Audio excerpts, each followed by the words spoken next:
Hey, I got a lot of stuff to do. What's up? It's the Culture Detective here investigating your favorite movies. And today it is April 16th, which means that I have already survived halfway through April already. And you know what that means? It's time for a movie roundup video, or as I would like to call it, What Did I Watch in April 2022, Part 1. So, a lot of the movies and TV shows and animes I've watched in April so far, I've already talked about in detail in individual videos, so I won't be spending too much time in this video talking about my thoughts. Just the gist of it, if you know what I mean. Starting off, I watched Suspiria Remake from 2018, directed by Luca Guadagnino. At first, when I went into this movie, I was kind of skeptical because obviously we have the original film from 1977, which I thought had a lot of potential, but these potentials are not realized, and I had a lot of hype, but I was also kind of skeptical because, I don't know, a lot of people are saying that it's slow and weird and not very good, but at the end, I actually really enjoyed it. I love that Luca Guadagnino's version of Suspiria is actually very different from the original. The story is changed, the premise is changed, the characters are slightly changed. The whole thing is actually really different, way more than I thought, and it's a refreshing change of pace. The colors are amazing, I love the production design. The editing can be a little choppy, but I think that is intentional. The performances are amazing. I mean, Tilda Swinton, her performances are, you know what I'm talking about if you have seen the film. And the climax of the film is surprisingly gory and wacky. I just totally did not expect the climax of the film to be like that. And also, of course, the highlight of the film is the score. Tom York's score is amazing. So, good film. 8 out of 10.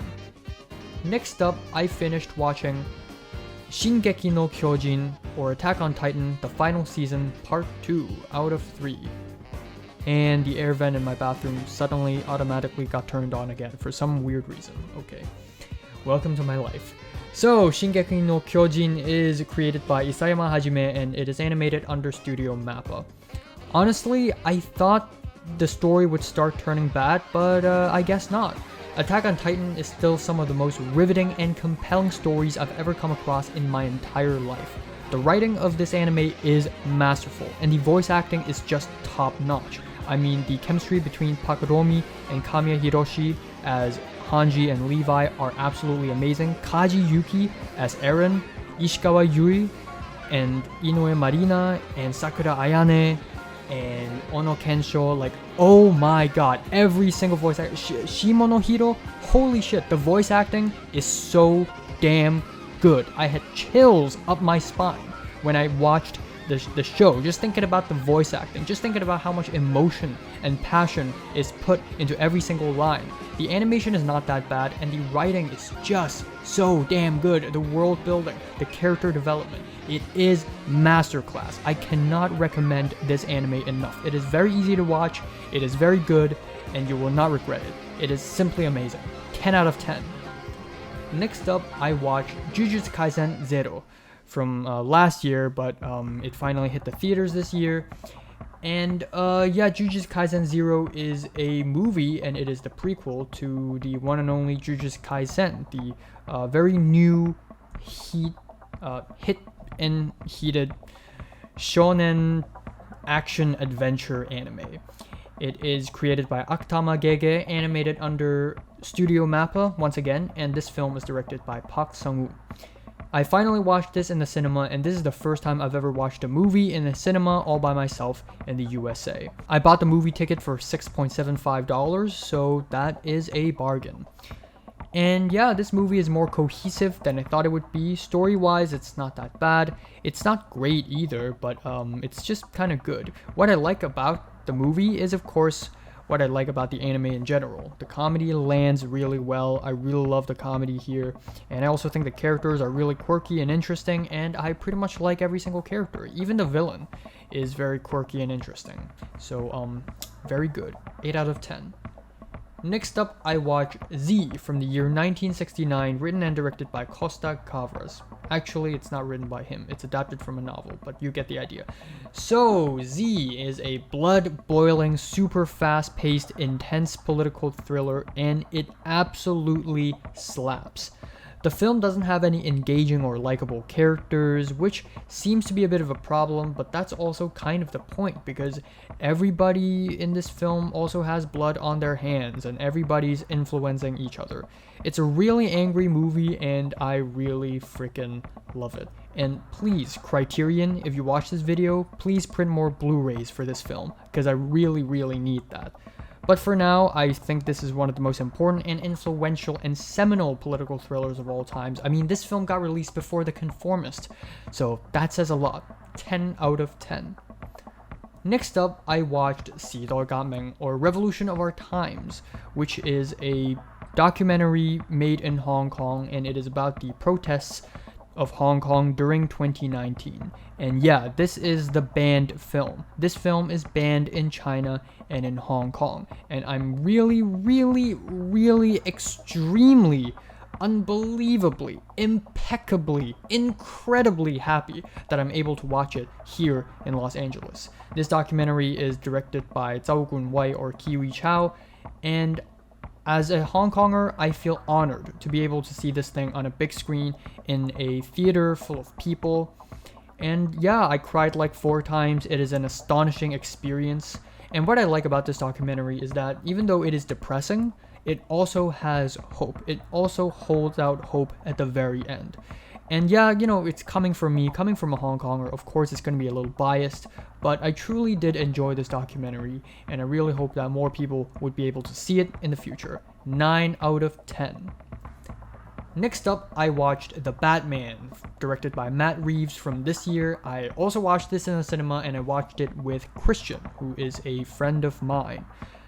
Now, as far as Batman goes, I still prefer The Dark Knight over this one, but nonetheless, this might be the second best Batman adaptation ever after the Dark Knight trilogy by Nolan.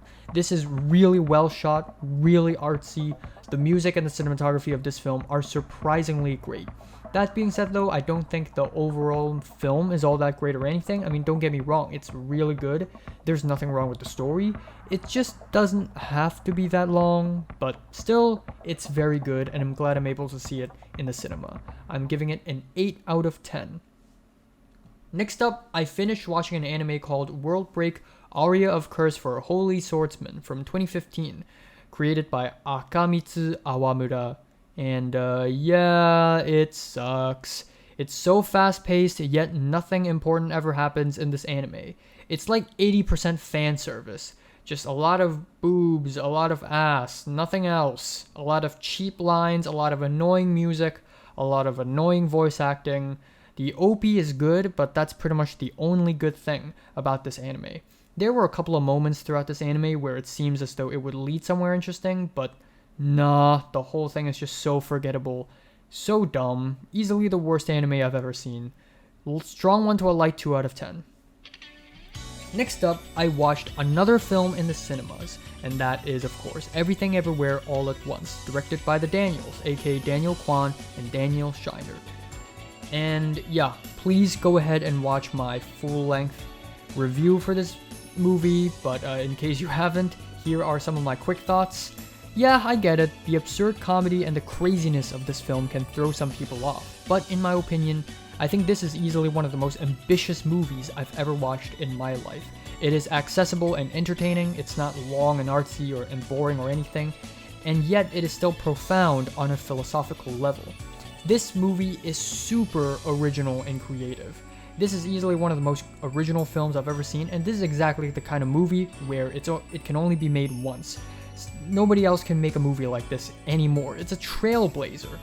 And a lot of the comedy of this film actually really worked. I didn't expect myself to laugh at such lowbrow jokes, but here I am. And I'm also really glad I watched it with a big audience at an AMC theater, because otherwise I would probably have laughed less. So yeah, this is amazing. This is an amazing film, and everybody go see it. 10 out of 10. Finally, I watched Psycho from the year 1960, directed by Alfred Hitchcock.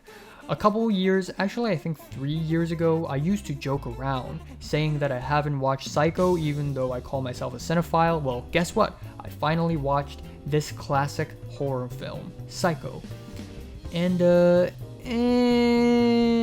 it's great, but I feel like I would have enjoyed this film way more if I hadn't seen the shower scene or the skeleton scene like 20 times already, because apparently those scenes are supposed to be plot twists.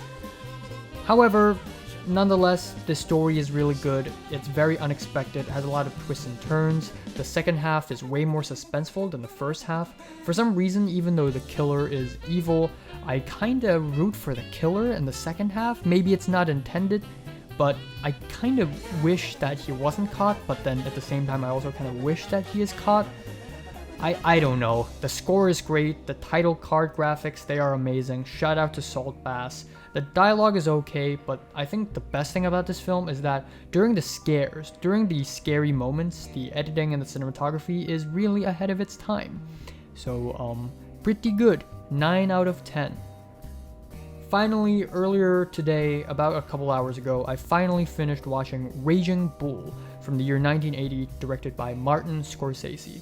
Originally, I planned to watch this film last year before I came to LA, but instead of watching Raging Bull, I decided on watching Seven. It was between a David Fincher film and a Martin Scorsese film, because I was hoping for a 2+1. 2 Scorsese and 1 Fincher versus 2 Fincher and 1 Scorsese. And I went with the former. Thus, I watched Fight Club and Seven and Taxi Driver. But Raging Bull, it's been on my watch list for a long time, and I finally watched it, and I think it's really great. It's a great character study and a great rise and fall film. The first half is expectedly kind of slow and unengaging, and not necessarily in a bad way. The performances and the directing is still amazing. It's still top notch. The second half, however, is truly fantastic. Every single scene in the second half of the film is amazing, and Robert De Niro never ceases to amaze me. His performance is breathtaking, and the way he shape shifts and melt into his characters are beyond impressive. I also really love the choice of black and white, and the editing of this film is surprisingly good, especially in the boxing scenes where there are some bits where it's kind of slowed down, but it still sort of melts with the overall rhythm of the sequence. It's just really good. If you're an editor, Raging Bull is a must watch. 9 out of 10. So yeah, these are the movies I've seen in April. And what did you watch? Comments below, let me know. Thanks for watching. I gotta go. Bye bye.